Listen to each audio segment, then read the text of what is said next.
Question for Christian parents. Do you tell your children that Santa Claus is real, or do you tell your children that Santa Claus is fake? The reason I'm asking this question, and by the way, I asked this question on Instagram yesterday, and it somewhat blew up. I got, I think, 5,000 responses, not just in the poll that I posted. I got 5,000 messages from parents all across the country about how they handle Santa Claus with their children. The reason I'm asking is because I'm not sure what I'm going to do with Lady Baby yet. My husband and I are not sure how we're going to handle the Santa Claus question with our daughter. I mean, she's only 10 months, so it's not really relevant this year, I guess, but it will be next year. And it's sort of a conundrum in the sense that I don't want her to confuse reality with fantasy. I am going to do my best, make my best effort to impart to her, the true meaning of Christmas, that Jesus is born. And I don't want her to confuse that reality, that Jesus is born, with the fantasy, the imagination of Santa Claus, that Santa's watching your every move if you're naughty or nice, and then comes down the chimney and brings presents. It's a fun fantasy, sure, but I don't want her to be confused about what is real and what is not real when I am trying to instill in her a faith, a Christian faith, about Jesus. I also don't want to lie to her. I don't want her to get to be, what age do kids even find out when they believe in Santa Claus? What age do kids figure out that it's not true? I don't want her to get to that age, maybe first grade or something, and look at me and say, you told me this was true and it's not true, because that's also confusing. So those are kind of the arguments in favor of, telling her that Santa's a fictional character, telling her that it's a fun pretend game that we play, like Frosty or like Rudolph, but not telling her that it's real. On the other hand, I believed in Santa and I turned out fine. So there's that. Although I will say, my mom, I asked my mom about this, and she said that she never actually lied to us. She just let us believe what we heard.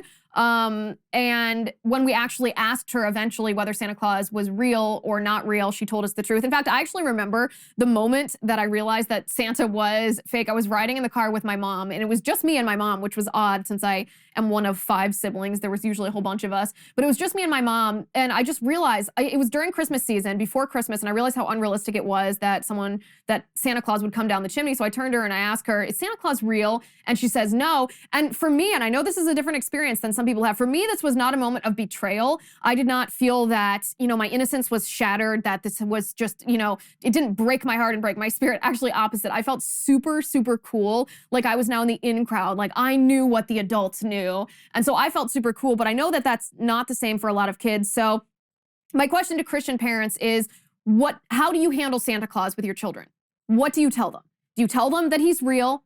Do you tell them that he's a fictional character? There were actually some parents who responded on Instagram yesterday who said that they do a hybrid. They say that Santa's Jesus' helper. And I gotta say, that's exactly what I do not want to do. That is what I want to avoid, because that's weaving the two together. That's really fundamentally confusing. This is an important topic to talk about, I think, as Christians and as conservatives, because how we interact with our children, as parents, how we interact with our children, that's actually what matters most.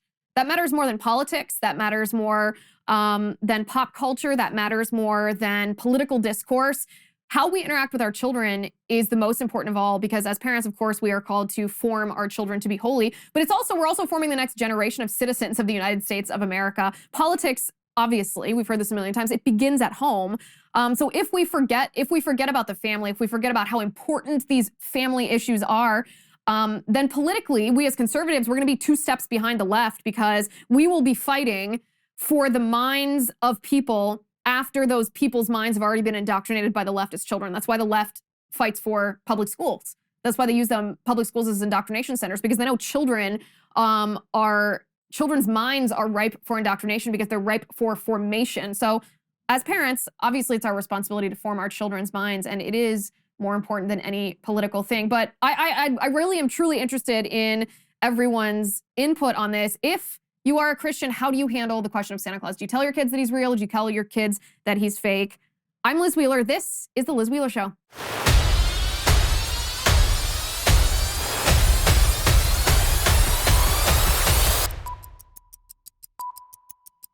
So yesterday I was pretty cynical about the Supreme Court and the arguments that happened in front of the Supreme Court regarding Roe v. Wade. Well, I guess specifically regarding Dobbs versus Jackson Women's Health, which is the Mississippi law that prohibits abortion after 15 weeks of pregnancy. And I was very cynical. I said, no, I don't think that the court is going to overturn Roe v. Wade because I just think that there are too many squishes on the courts. You know, there's the three conservatives, there's the three liberals, and then I think there's the three squishes. And so I was pretty cynical about that. I might have been wrong. And I want to talk about that in just a second. But first, I want to talk to you about AMAC. The Liz Wheeler Show today is sponsored by AMAC. Did you know that there is a conservative advocacy and benefits organization with more than 2 million members and counting? It's called AMAC, the Association of Mature American Citizens. AMAC has become one of the most impactful conservative organizations in America. Joining AMAC gives you access to money-saving benefits, cutting-edge news, and a magazine full of insightful takes on today's most important issues. But most importantly, AMAC is working tirelessly to preserve the freedom secured by our Constitution. With a full-time presence on Capitol Hill, AMAC is pushing back against the efforts to defund our police and weaken our borders and replace your freedom with government controls. So stand with me and over 2 million patriots by joining right now at amac.us/Liz. That's amac.us/Liz. The benefits are great, but the cause is greater. So join today at amac.us/Liz.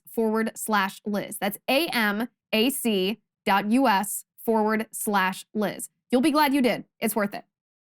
Okay, so Dobbs versus Jackson Women's Health. The arguments happened yesterday in front of the Supreme Court, and I don't know about you. It was about 2 hours of argument, and I was shocked when I listened to these. I was shocked at how weak the arguments from the pro-aborts were. The pro-aborts, there were essentially the representation, the attorneys for Jackson Women's Health Organization. It's the only licensed abortion clinic in Mississippi. And then there was the Biden administration who is arguing in favor of abortion here.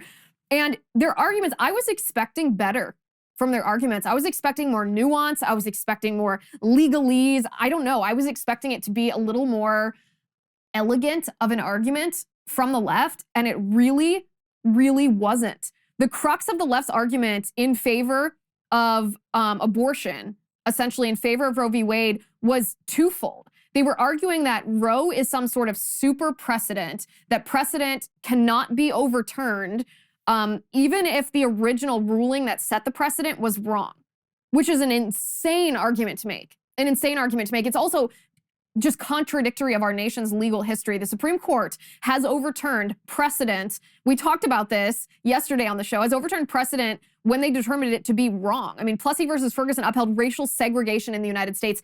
Almost 60 years later, the Supreme Court overturned that with Brown versus Board of Education because it was wrong. Plessy was wrong to begin with. It was unconstitutional to begin with. So this idea that the length of time that a Supreme Court ruling is on the books or stands somehow creates it into this super precedent that can't be overturned, even if one acknowledges that it's egregiously wrong, that is absurd.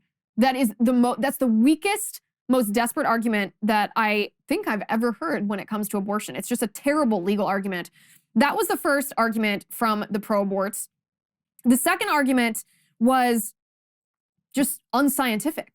They claimed that abortion is about a woman's body and a woman's body only, about women's bodily autonomy, and that the government has no right to force women to be pregnant. Well, that's true. The government doesn't have a right to force women to get pregnant, but that's not what the government is doing. The government is, or should be, protecting the interests and the right to life of that unborn child. And the pro-aborts, here's the thing, they didn't even acknowledge that there's this competing interest between the woman's right and the unborn child's right. They didn't even acknowledge that. They just completely ignored the unborn child. And again, I was surprised. I thought there'd be more nuance. I thought it would be a little bit more elegantly constructed of an argument, but it wasn't. That was essentially their entire argument. And Justice Clarence Thomas asked the counsel at one point, the pro-abortion counsel, to identify the constitutional right, the specific constitutional right that protects abortion. Thomas says, is it privacy, autonomy? What would it be? And this is what the pro-abortion lawyer said. She said, this was Rickelman, by the way, for anybody who wanted to know which lawyer it was. She goes, it's liberty. It's the textual protection in the 14th Amendment that the state cannot deny someone liberty without the due process of law. So, again, this is the most insane argument. This is the weakest argument that I've heard. It gives me a little bit of hope that something good might come of this case, whether it be completely overturning Roe v. Wade or allowing states to restrict abortion, because this argument that there is some secret, unwritten right to abortion inherent to the 14th Amendment, especially in this clause that the state cannot deny someone liberty without the due process of law. What about the unborn baby? A woman doesn't just have a right, this doesn't just have the liberty to kill her unborn child. If this were the precedent, what would the limiting principle be? Would I, as a woman, just have this inherent liberty enshrined in the 14th Amendment to murder someone who is inconvenient to me, to assault someone who is inconvenient to me, to rape someone if I so choose? No, of course not, because those actions violate the constitutionally protected fundamental human rights of somebody else. So as I said, this is one of the weakest arguments. The liberal justices, so we had Sotomayor, Kagan, and Breyer, they obviously tipped their cards. They are in favor of Roe v. Wade, but their reason for being in favor, the reason for being in favor isn't even any kind of complicated legalese that has to do with how they've read into the 14th Amendment this right to privacy, and then read into this right to privacy a right to abortion. No, they only care about precedent. They only care that this has been on the books, that Roe v. Wade has been on the books since the 1970s, which is insane. It's totally insane. They have no constitutional argument for this, so they just want to pretend that they hands off, that it's already been settled law. Well, settled law, I am glad to tell you, can be overturned. So now let's turn to the conservative justices. So we have Thomas, whose views are very clear on this. Thomas actually was the only justice sitting on the Supreme Court during Planned Parenthood versus Casey. He made his views very clear back then that he thinks Roe v. Wade was wrongly decided and should be overturned. Alito, I think, is pretty conservative. I think we can count on him to overturn Roe v. Wade. Alito asked the U.S. Solicitor General if it's ever acceptable for the court to overturn precedent simply because the precedent is egregiously wrong. And Biden's Solicitor General said that no. She said the court has never considered that enough of a reason to depart from precedent. Again, this is part of their insane argument. So even if you acknowledge that something is constitutionally egregious, that it is a violation of the Constitution, the Biden administration is arguing that the court should not overturn that because there's not a good enough reason to overturn it, as if the fact that it's egregiously wrong isn't a reason in and of itself. Crazy, super crazy. So we have Justice Thomas, we have Alito, we have Gorsuch. Gorsuch is pretty solidly conservative. I think that we can count on him. So then we have Roberts, Kavanaugh, and Amy Coney Barrett. Roberts was actually very interesting to listen to today because he focused on what I recommended that we focus on yesterday, and that is the viability argument. Now, of course, my view on viability, which I believe is the correct view, is that viability does not determine humanity. Viability is a reflection of adults, of us, of our medical advances or our lack thereof, of the shortcomings of our medical advances, because viability changes based on our medical advances, which means it's a reflection of us and not a reflection on the humanity of that unborn child. I don't think that you can argue about Roe v. Wade or argue about an undue burden standard or argue about Planned Parenthood versus Casey without talking about viability, because viability is the standard. You're not allowed to restrict abortion. States are not allowed to restrict abortion before the point of viability. This arbitrary point that's a reflection of our medical advances and not the humanity of the baby. So Roberts actually was very interested in this arbitrary standard too. He said, and this is a quote from him, he said, if you think that the issue is one of choice, and that's what the pro-aborts were arguing, that the woman's choice, this was about women's choice, women's freedom, women's liberty, they said. He said, if you think the issue is one of choice, viability, it seems to me, doesn't have anything to do with choice. If it really is an issue about choice, why is 15 weeks, 15 weeks is what the Mississippi case prohibits abortion after 15 weeks. Why is 15 weeks not enough time? So this I thought was a very interesting question from Roberts, because he's poking a hole in the inconsistent argument from the pro-abortion left. Either it is a matter of choice or it's a matter of viability. But it can't be both, because 15 weeks obviously would be enough time to make that choice. But you couldn't marry that. You couldn't justify that with the idea of viability being at 24 weeks. So Roberts continually came back to this idea of viability, that if the standard is not viability, what else would the standard be? And the pro-abortion attorneys didn't answer that. They couldn't answer that. They refused to answer that. They said, no, the most principled standard is that standard of viability. They couldn't answer because there is no answer. There is no answer. There is no point in a pregnancy other than the moment of conception at which a non-person becomes a person. It's not at the arbitrary trimester framework. It's not at viability. It's not at birth. There is no moment during pregnancy where a not baby becomes a baby other than the moment of conception. And the pro-abortion left knows this. That's why they have to cling to this arbitrary idea of viability. So it'll be interesting to see what Roberts does. I think that this is a signal from Roberts that he is less interested in overturning Roe v. Wade entirely and more interested in doing away with the arbitrary viability standard. Now, what he proposes to replace the idea that you can't restrict abortion before viability, what he proposes to replace that, I don't know. It seemed like he was exploring that today. I don't think you can, but it was interesting to hear that from Roberts. Similarly, Kavanaugh. Kavanaugh, I thought, was more wishy-washy on this issue than he appeared to be during the hearing. He actually was the harshest, if you will, or he came to the defense the strongest of the actual history of the Supreme Court, the idea that you absolutely can overturn settled law and precedent, and that maybe there isn't any such thing as a super precedent in the Supreme Court. That's an invented idea. That's an invented idea in, well, liberal jurisprudence here. And he actually said if the court had simply followed stare decisis in cases such as Brown versus Board of Education, which overturned racial segregation, Kavanaugh said, quote, the country would be a much different place. So I think that's very interesting. Kavanaugh was also interested in the idea of the Supreme Court remaining abortion neutral. He clarified with the attorneys arguing in front of the Supreme Court, he clarified that if the Supreme Court were to overturn Roe v. Wade, then that would not be the Supreme Court issuing a blanket prohibition on abortion across the United States. It would just send the issue back to the states, which is, of course, accurate. And I believe about half of the states would most likely, like 26 states that would restrict or ban abortion, and the rest would not. It would be a states level issue. So all of this to say, I was pretty cynical yesterday when I said, I don't think that the Supreme Court is going to overturn Roe v. Wade. I don't have a lot of confidence. After hearing these arguments in front of the Supreme Court, I do feel a little more hope. I don't want to make a prediction and say they're going to overturn Roe v. Wade. I don't know. I pray that they do. I hope they do. But I do feel a little bit more hope. So I don't know. I'm going to spend the next, 6 months, 7 months praying for these justices, specifically for Kavanaugh and Amy Coney Barrett and Roberts. Amy Coney Barrett, by the way, she's the only one I didn't mention. She didn't really tip her hand at all. She asked a question about precedent, which is what I've said about her all along. She has this idea that precedent is so much higher than the Constitution, which bothers me because it's incorrect.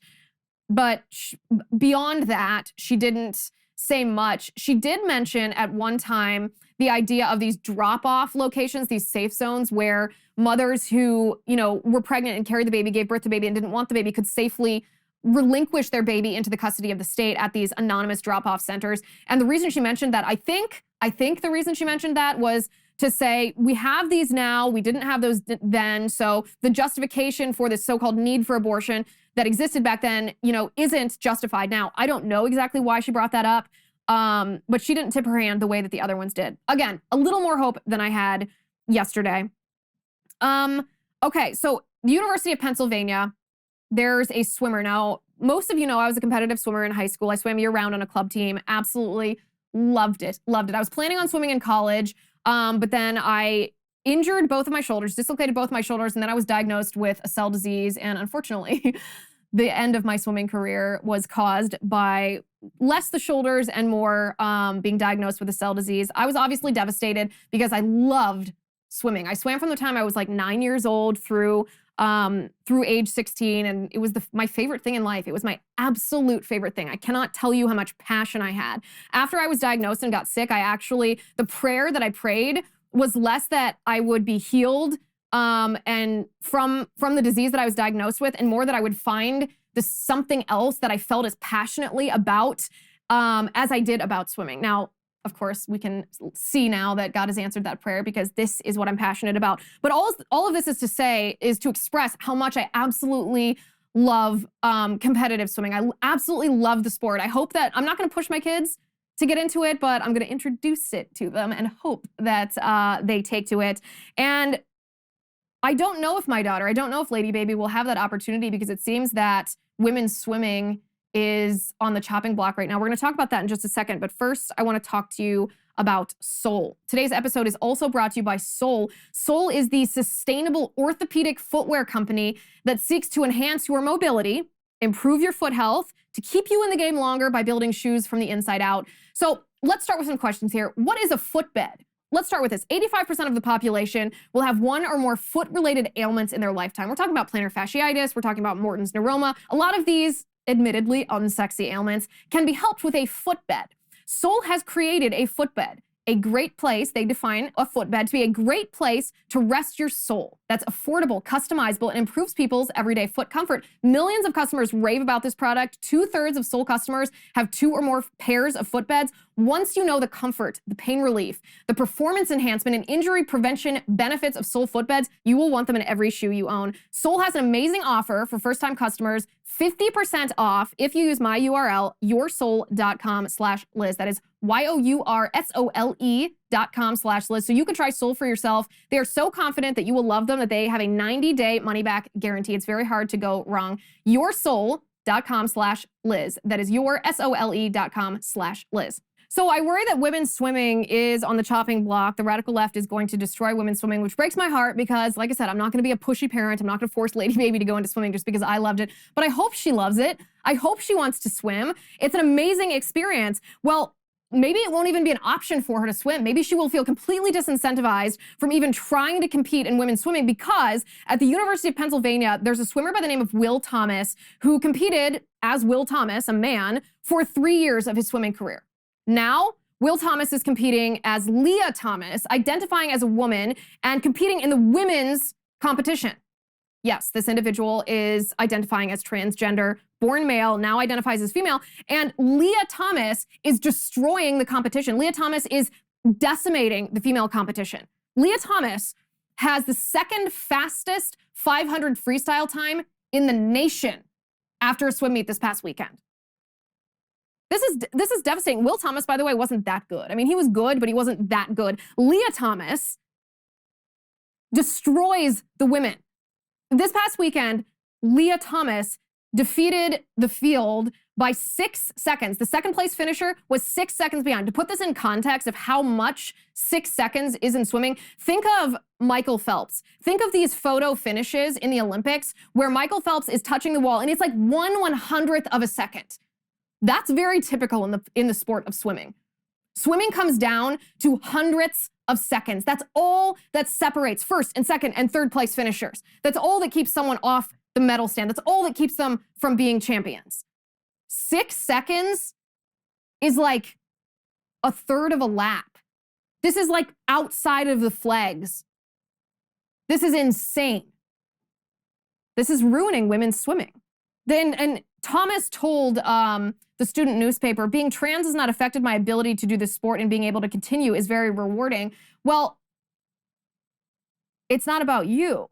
It's about every other woman. This is so devastating to me. It's so infuriating to me, but it really breaks my heart because I love women's swimming. I want to pass down this tradition of swimming to my daughter and to other young women. And if this is what's going to happen, if biological men are going to be allowed to compete in women's swimming, then the sport itself is going to be destroyed. This is so unfair. This is so unjust. And the NCAA, by the way, should be ashamed. The NCAA, their defense of allowing biological men to compete as women if they identify as women is so grotesque. This is what they say. Many people may have a stereotype that all transgender women are unusually tall and have large bones and muscles, but that is not true. A male to female transgender woman may be small and slight, even if she is not on hormone blockers or taking estrogen. It is important not to overgeneralize. The assumption that all male-bodied people are taller, stronger, and more highly skilled in a sport than all female-bodied people is not accurate. Like what? What are you talking about? That is not reality. Reality is Will Thomas transitioning to Leah Thomas, competing as a woman, even though he was born as a biological male, competing as a woman and destroying the women's competition. This, like I said, this is going to destroy women's swimming, and it breaks my heart because I love swimming. And you know what? It's not transphobic to say this. It's not homophobic to say this. It's not intolerant to say this. It's not exclusionary to say this. It's none of that. You are standing up for women. You are standing up for young girls. You are standing up for children who don't have the capacity yet to make this argument. You're standing up for opportunities for them to actually succeed in sport. Women's sports will become obsolete if we let them be taken over by mediocre men. Period. That's all there is to it. Speak out, speak up, defend women's sports. It's really important. This sport was so formative to me. I wouldn't be who I am, without my experience in competitive swimming. And to imagine my life without this, to imagine women's swimming being decimated by men, rendering biological women like myself completely obsolete in this sport is, as I said, it's beyond the pale. It's totally beyond the pale. It's very important that we talk about this issue. A fourth teenager, tragically, this is a heart-rending issue. A fourth teenager has died in the Michigan school shooting. It just guts you to hear. It's a 14-year-old, a 16-year-old, a 17-year-old. The football star died. The high school football star on this team at the school died trying to disarm the shooter. What an absolute hero. An absolute hero. I pray for the repose of his soul. I hope that he is sitting with Jesus right now. I hope that Jesus, is giving him a high five, doing the greatest thing of all, laying down one's life for one's friends. My goodness. But you might notice politically something different about this school shooting. This school shooting is not headlining on the mainstream media. When you turn on the television, it's not the segment lead. The gun control groups are strangely silent about this shooting, even though 4 teenagers were horrendously murdered by this killer. So why is that? Why is this school shooting being handled differently? Why isn't this a news item? Why isn't this sparking protests? Why isn't this, prompting Democratic legislators to introduce bills to ban guns? Well, I'll tell you why. It's because the firearm that was used in the commission of these murders was not an AR-15. The firearm that was used in the commission of these murders was a handgun. That's it. That's the reason. That's the reason Democrats are silent about this. That's the reason the gun control groups are silent about this, because the Democrats exploit school shootings to push their pre-existing political agenda when they feel that they can, when the elements match their pre-existing political agenda. So Democrats want to ban guns.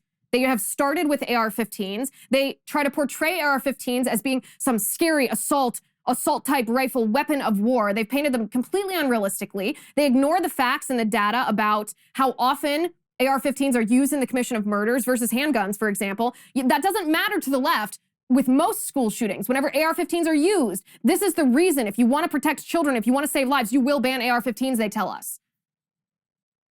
They exploit those school shootings, but when a school shooting happens, when a killer murders 4 teenagers and he uses a handgun, well, suddenly the mainstream media isn't interested.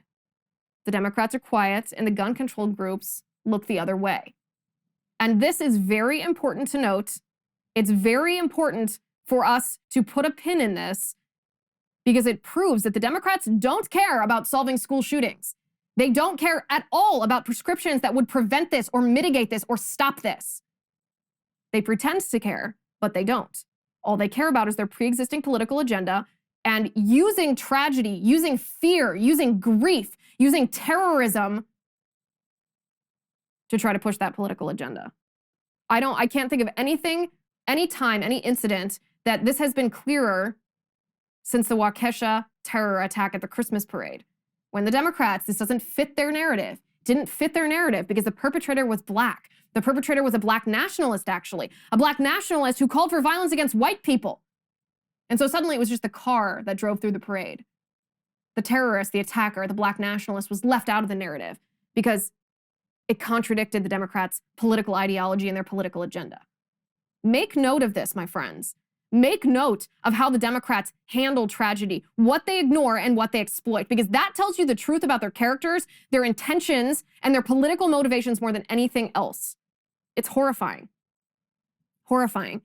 So I do have a difference of opinion compared to some conservatives on the Chris Cuomo incident. He's been suspended indefinitely from CNN, which, he's terrible. He's a political hack. He propagates the radical left's talking points. He's ideologically just about Marxist. He's a liar. He's disrespectful. I mean, he's a terrible guy, right? He's a terrible guy. He's a political operative masquerading as a journalist. And, that's reason enough to fire him. However, Chris Cuomo was suspended from CNN because he helped his brother he used his sources, I should say. He helped his brother, Governor Andrew Cuomo, by using his sources to dig up dirt on the women that were accusing Governor Cuomo of, sexual harassment, sexual abuse, what have you.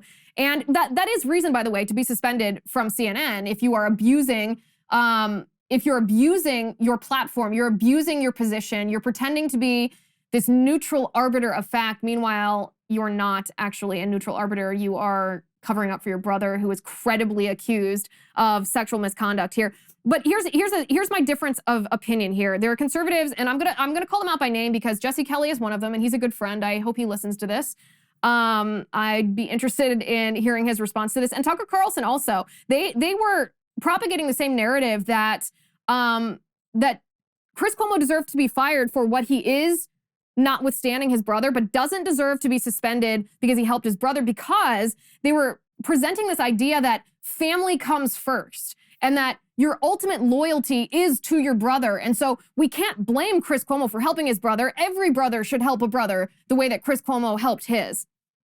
And they're acting like this is a family first argument, that this is how conservatives should be viewing this. And I think that's entirely incorrect. First of all, it's not Christian. It's not biblical at all. In fact, it would have been Chris Cuomo's responsibility as a Catholic, which he's supposed to be, to call out his brother. And if you look at these text messages, he's not calling out his brother. He's trying to discredit these women. And I don't think he even believes that they're false allegations. He's just trying to be a fixer. He's just trying to help his brother stage a cover up. So it's not a Christian thing to help someone commit a wrong, to help someone continue in their immorality, to help someone try to avoid the accountability and the consequences of not only a wrongdoing, but potentially a crime. So that's not family first. That's not a Christian worldview. What that is that's tribalism. That's tribalism. And that is not something that conservatives should be encouraging. That's actually the opposite of what conservatives should be encouraging. We don't want to be tribalist. We don't want to be tribalist in the sense that we want to be able to say, hey, you Republican president, we don't think that you are adhering to the Constitution. Hey, you Republican representatives, don't vote for that. Hey, you Republican senators, we don't like what you're doing. That's what a conservative movement should be able to do within our political movement. We should be able to say, yeah, I think this Republican president did a good job on X, Y, and Z, and I think that they made mistakes on A, B, and C. We shouldn't have to have this entire, it's beyond loyalty. It's basically pledging fealty to each other where we never admit that someone does something wrong. We don't want that tribalism in politics, and we shouldn't want that tribalism in our personal lives either, because that's what it is. It's tribalism. It's not family first. It's certainly not a Christian biblical worldview. So I do think that some conservatives are getting that wrong. Chris Cuomo deserves to be suspended from CNN for his unethical behavior that violates journalistic ethics for many, many, many reasons. But I don't think that he should be defended for defending his brother. I think that's a mistake. Also, let's not forget, let's not let Chris Cuomo become a distraction from Andrew Cuomo. Andrew Cuomo, who sent literally thousands of elderly people, grandmas and grandpas in the state of New York, to their death in nursing homes by forcing nursing homes to accept COVID-positive patients, even though when you put a COVID-positive patient in a nursing home, it is ripe for an epidemic, and all of those people are vulnerable, and it caused the death of thousands and thousands of elderly people in New York. Let's not let Chris Cuomo being suspended from CNN distract us from the crime that Andrew Cuomo committed. The fact that people's family members are not with them this Christmas because Andrew Cuomo sent them to their deaths in nursing homes and then lied about it. He tried to cover it up because he knew what he did was wrong. That's the story that we should be talking about. That's the accountability that we should be demanding. Andrew Cuomo, not Chris Cuomo. So pivot from CNN to CNBC. This is actually is insane as something you would see on CNN. CNBC, an anchor on CNBC, is now advocating that the United States, I guess on a federal level, he didn't talk about the legal mechanism for this, but that we have forced universal vaccination for COVID-19 in the United States. Yes, forced. That every person is forced against their will to be vaccinated, and that this is enforced by the United States military. Oh yes, it is as insane as it sounds. Take a listen to this. Lord knows what happened if you didn't partake. But back then, anyone who refused to get vaccinated would get ratted out immediately because we knew that person could hurt other people. The commonweal was a commonweal. Now we're engaged in a similar struggle with COVID, and Eisenhower would be aghast. We have immunocompromised people who are incubators for every variant to come, walking around lawfully unvaccinated? That's psychotic. We have companies that have tried hard to get people vaccinated and now backing down. We have governors who want to be president by grandstanding on a foolish states' right issue, the right to get sick, get other people sick. So it's time to admit that we have to go to war against COVID. Require vaccination universally. Have the military run it. If you don't want to get vaccinated, you better be ready to prove your conscientious objector status in court. And even then, you need to help in the war effort by staying home until we finally beat this thing. So this is a very interesting tactic that the left uses that they think they'll get away with, but they won't get away with it because it contradicts reality. So what he is doing is he is assuming that you do not know the history of vaccine mandates in our country, that you do not know the reality of what happened during, the early 1900s when we had smallpox epidemics and localities issued vaccine mandates and forced people to get vaccinated. So what he is doing is he is assuming that you don't know the history. He's assuming that he can make these gross generalizations that, oh, we've done this before. We have a history of vaccine mandates in our country, that we should do it again because we have the precedent for doing this. It's not something new. It's not something controversial. It's been done and we're fine. We survived.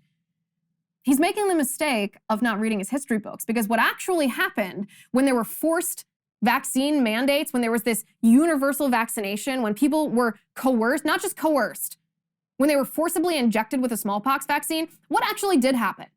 What did happen? What did it look like? Well, if you look at history, you'll see what it looks like. What happened is police officers went to people's doors in the dead of night. We're talking 3 a.m., battering on their doors with their nightsticks.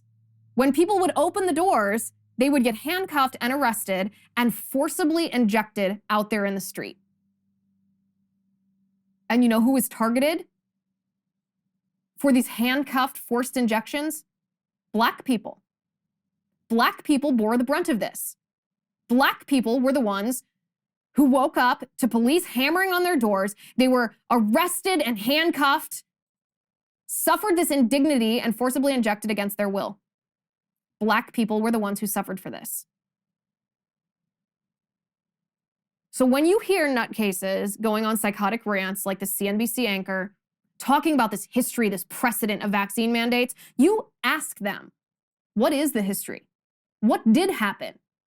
We have to ask ourselves, do we want to repeat this history?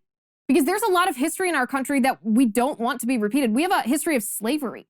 We have a history of racial discrimination. We have a history of gender discrimination. We have a history of sending Japanese citizens or Japanese Americans to internment camps. We're talking American citizens who have Japanese heritage to internment camps. There's a lot of history in our country that we don't want to be repeated. Just because it's history doesn't mean that there's a justification for repeating it. The same with forced vaccination. Forced vaccination targeted Black Americans. Now, coming from a party, the Democratic Party, the left, who claims that even race-neutral laws are racist, this is the crux of critical legal studies, you'd think that they'd realize that a law like forced vaccination or a mandate like forced vaccination did have a disparate impact on people based on the color of their skin. It did impact Blacks. Their rights were violated more than white people. Well, I did a whole episode on this. It was episode 57 called The Racist History of Vaccine Mandates. I highly encourage everyone listen to it again, because it is absolutely crazy when you look at the reality of what happened around the smallpox vaccine and around those forced, or that universal vaccination, those vaccine mandates. It's shocking. Your jaw will drop when you hear the history. And these leftists that are calling for this, they have absolutely no idea what they're calling for. So call them out on it. Okay, speaking of politicians who overstep their boundaries, Marxist politicians either, it's very interesting. There seems to be this war between Pete Buttigieg and Kamala Harris, but it's a war in the media. They're not actually talking to each other. There's an article one day that says, Kamala Harris is going to be teed up to run in 2024 when Biden steps aside. And then the day later, there'll be an article, or a day or two later, there'll be an article that says Buttigieg is actually being groomed to be the next Democrat child, the next Democratic president here. And if there's something negative written about Buttigieg, there'll be something negative written about Kamala. There's this little unspoken war that's happening behind the scenes about who's going to be the heir apparent when Biden finally steps aside. I want to talk about that in just a second, but first I want to talk about American Hartford Gold. I'm sure I'm not the only one who's noticed everything is getting expensive. We are in the biggest economic crisis since 2008. Consumer prices are the highest we have seen in 30 years. Inflation is seemingly here to stay. And if the government continues its out-of-control printing and spending, the dollar could continue its free fall and lose its coveted role as the world reserve currency. So how do you protect your money, your retirement, your savings? Well, American Hartford Gold can show you how to hedge your hard-earned savings against inflation by helping you diversify a portion of your portfolio into physical gold and silver. They'll even help move your existing IRA or 401k out of the volatile stock market into a precious metals IRA. And they make it easy. They are the highest rated firm in the country with an A+ rating from the Better Business Bureau and thousands of satisfied clients. And if you call them right now, they'll give you up to $1,500 of free silver on your first qualifying order. So don't wait. Call them now. Call 855-768-1883. That's 855-768-1883 or text Liz to 65532. Again, that's 855-768-1883 or text Liz to 65532. Okay, so Buttigieg for POTUS, that is, it's so laughable. I can't even say it with a straight face. It's so hilarious. This guy is actually, yes, he's laughable because he's so ridiculous, but he's also somebody that shouldn't be underestimated. President Trump would make fun of him for being Alfred E. Newman, and that's hilarious because he does look exactly like Alfred E. Newman, and he's got the baby face. We all think of Buttigieg as being this like nice boy. He has this, clean cut, nice American boy presentation, but that is not at all what he is. Buttigieg is a radical. Also, we shouldn't want a boy to be president. We should want a grown man or a grown woman to be president, not some, baby-faced, pie-faced, young upstart who pretends to ride his bike to work when he's actually being trucked in by an SUV and just riding the bike for the photo op. Yeah, he's a liar too. So that's exactly what we need in politics. Another politician staging something that is contradictory to reality. But Buttigieg is, in a sense, the perfect Trojan horse for the Democratic Party because of everything that I just said. If you compare him to Kamala Harris, you have Buttigieg, whose presentation is likable. He presents himself as a moderate. He presents himself as, friendly, as calm, as articulate, compared to Kamala Harris, who is very grating, who has this weird tendency to laugh at inappropriate times, who can't get support even from the Democratic Party. She failed out of the presidential primaries extremely early because nobody liked her, nobody wanted to vote for her. Buttigieg is the perfect Trojan horse for the Democrats because he doesn't come off as radical as Kamala Harris. So it's almost the same as what the Democrats did with Joe Biden. They presented Joe Biden as being a traditional Democrat, establishment Democrat. You can be comfortable with me because I'm a Democrat, that that I'm moderate, that I'm not far left, I'm common sense, I'm reasonable. That's how they presented Biden, right? Turned out to be a lie. He surrounded himself with absolute Marxists and literal communists, and he's one of the most radical leftist presidents that our country has ever known. And I say that with full historical knowledge of Lyndon B. Johnson, Woodrow Wilson, FDR, Jimmy Carter, Barack Obama. Biden is worse. Biden is so radical leftist. We have never seen this before, but he got into office because they painted him as a moderate. So Buttigieg is the perfect Trojan horse because he can be painted as a moderate because his demeanor is so milquetoast, so mild-mannered. But on which issues? I wish that there was a reporter who would ask Secretary Pete this question: on which issues is Pete actually a moderate? Because if you go through a laundry list of issues, Pete Buttigieg is extremely far left. We're talking Marxist-level leftist on almost all political issues. He supports government-run healthcare. He doesn't want a border wall. He says no human being is illegal, which is code word for amnesty. He wants to give DC statehood, which is blatantly unconstitutional. He wants to abolish the Electoral College. He praised Bloomberg's soda ban in New York City.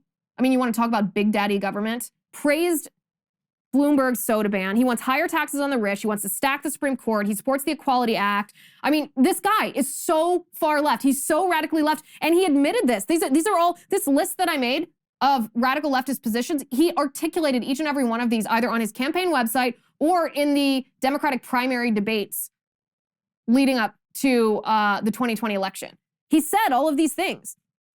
I mean, during the town hall with Buttigieg, during that primary, he actually said he wanted to raise taxes. He wanted 4 types of taxes to be raised. He wanted higher marginal income tax rates. What happens if you raise income tax rates? Well, it drives the wealthy away. It penalizes job creators. It's horrible for the economy. He wants a quote unquote reasonable wealth tax. A wealth tax is literally unconstitutional. It's asset forfeiture. It is absolutely not within the realm of what the government is allowed to do to penalize someone just because they own a certain amount of money. He wants a financial transactions tax, and he wants to close the corporate loophole. I mean, this is really radical leftist economic stuff. This is socialist. It's Marxist. It's anti-free market. It's anti-limited government. This is what he wants. He said, I trust women to draw the line when it comes to late-term abortion. Late-term abortion, he trusts women to draw the line. We don't make any sort of comment like that when it comes to any other kind of violent crime. You don't trust women to draw the line when it comes to gun violence. You don't trust men to draw the line when it comes to rape. No, you put a statute on the book, make it a crime to violate somebody else's fundamental, inherent, constitutionally protected human right.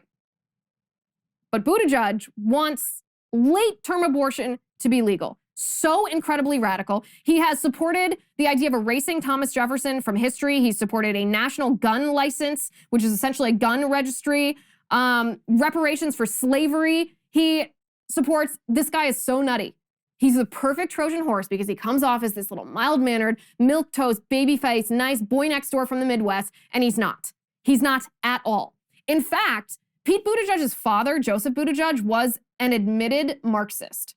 Now, this is not just based on a conglomeration of Buttigieg's father's political views that we can infer, well, based on those political views, those are Marxist views, you must have been a Marxist. No. This guy was a professor who openly said that he wished to inject Marxism into the wider culture. Inject Marxism into the wider culture.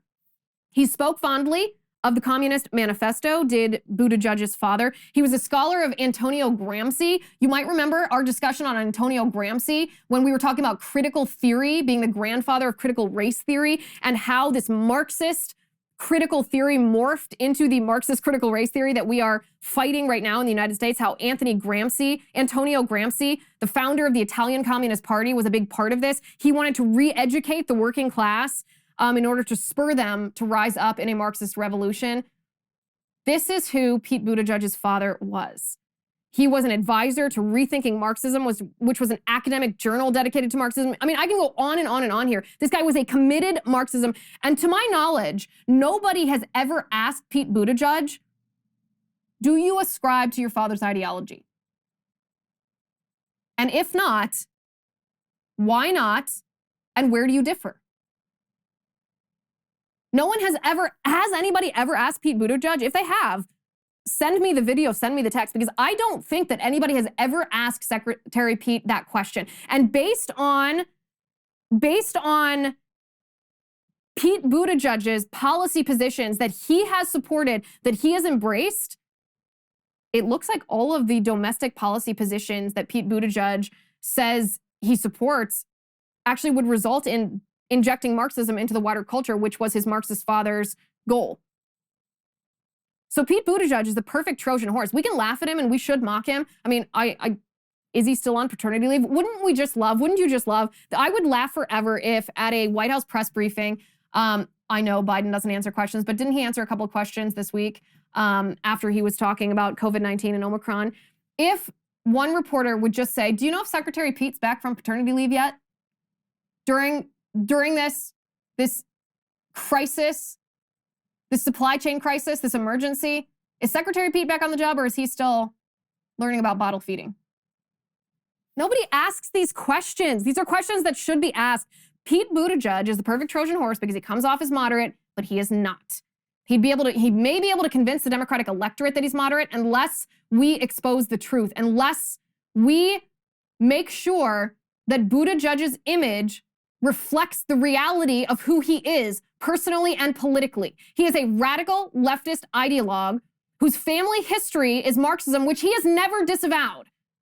This guy is very, very dangerous. So laugh at him, but do not underestimate him. Do not. These are the issues that matter. Social issues, cultural issues, family issues, all of that translates into the political issues. And if we sacrifice the social issues, the sexual issues, the cultural issues, the family issues, then we're not going to stand a chance winning at the ballot box. We're not going to stand a chance when conservatives are elected into office who aren't committed to fighting these social issues and fighting the culture war. Okay, that's all the time that I have for today. Thank you for watching. Thank you for listening. If you haven't already subscribed to the show, please do so on Apple Podcasts or Spotify or wherever you watch or listen to your pods. Also, I've been having such a good time with Michael Knowles and Senator Ted Cruz over on the Verdict podcast. If you haven't had time to check that out, I highly encourage you to do so. It's verdictwithtedcruz.com. We've been having a blast since I've been onboarded as part of the cast of that show. It's really, really fun, really great discussions, and some pretty funny discussions that have happened as well. That's verdictwithtedcruz.com. Again, thank you for watching. Thank you for listening. I'm Liz Wheeler. This is The Liz Wheeler Show. The Liz Wheeler Show is produced by Jonathan Hay, executive producer Chad Abbott, director of photography Kevin McRoberts, editor Alejandro Figuerella, sound mixer Robin Fenderson, director of marketing Emily Washler, production and talent coordinator Matt Toffler, and senior publicist Patricia Jackson. This has been a Soundfront production.